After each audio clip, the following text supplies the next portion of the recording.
28 July 2026. Magandang umaga po. Lumalalamig na ang pag-ibig sa mundo at napupuno ito ng mga teorya lamang sa ating paligid. Puro magagandang salita ang naririnig, ngunit sa likod nito ay may pagnanakaw, kawalan ng katarungan at sinungaling na patotoo na humahad lang sa ating mga mata at tainga upang hindi natin makilala ang tapat sa hindi tapat.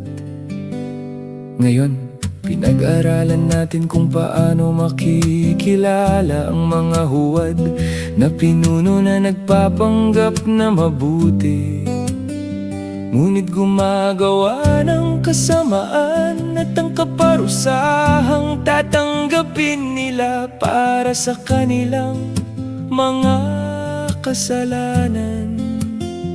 Sa mga panahong ito ng pagkalito, lalong mahalaga na lumapit tayo sa Panginoon at makinig sa Kanyang salita. Tungkol sa mga huwad na propeta. Mag-ingo Sevdo Fimste Sexte. Mag-ingat kayo sa mga huwad na propeta. Lumalapit sila sa inyo na tila mga tupa, ngunit ang totoo'y mga gutom na lobo.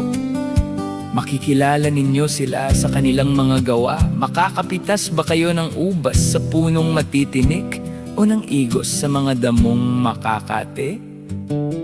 Ezekiel 34:2-3. Anak ng tao, magpahayag ka laban sa mga pinuno ng Israel sa pamagitan ng mga pastor ng Israel na ang sarili lamang ang pinakakain. Hindi ba dapat ang kawan ang pinapakain ng mga pastor?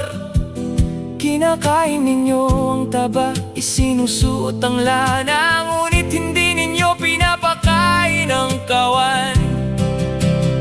Jeremias 6:40. Bahagya lamang nilang ginagamot ang sugat ng aking bayan na sinasabi, kapayapaan, kapayapaan, kapag walang kapayapaan. Ang hatol ng Diyos sa kanila. Jeremias 23:1.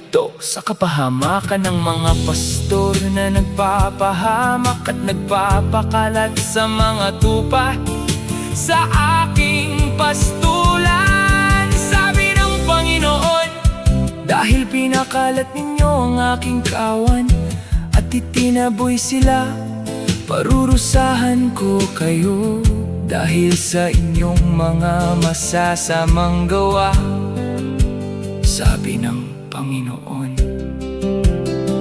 Kaya't darating sa inyo ang gabi na walang pangitain at ang dilim na walang panghuhula.